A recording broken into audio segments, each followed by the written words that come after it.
জয়ের পথে বাংলাদেশ, কি খেলা দেখাইলো বাংলাদেশি ব্যাটাররা। মমিনুল হক গড়লেন অনন্য এক মাইল ফলক। রীতিমতো বাংলাদেশের ব্যাটারদের কাছে ধুঁকছে পাকিস্তান।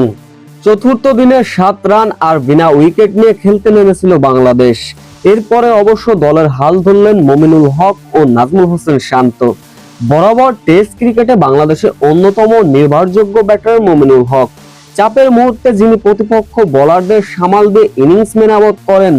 বাংলাদেশের হয়ে পাকিস্তানের বিপক্ষে চলমান টেস্টের 2 ইনিংসে এর ব্যতিক্রম হয়নি। প্রথম ইনিংসে 91 রান করা, দ্বিতীয় ইনিংসে পেয়েছেন অর্ধশতকের দেখা। সব মিলিয়ে টানা 5 ইনিংসে অর্ধশতকের দেখা পেলেন তিনি।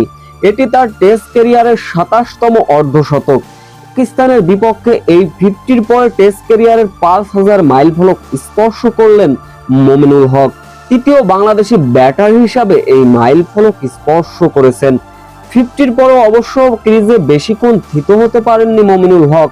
120 বলে 156 রানের সাজঘরে ফিরেছেন, যখন কিনা বাংলাদেশের দলীয় রান ছিল 128।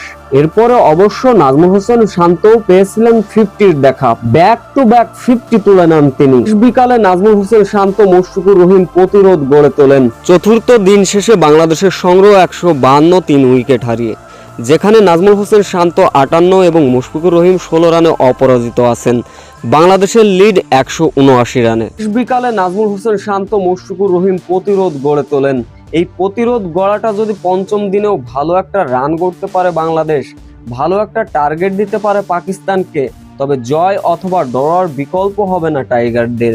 তাই বলাই চলে পঞ্চম দিনটা খুবই গুরুত্বপূর্ণ বাংলাদেশের প্রথম ইনিংসে। তাই বলাই চলে পঞ্চম দিনের প্রথম সেশনটা বাংলাদেশের জন্য খুবই গুরুত্বপূর্ণ।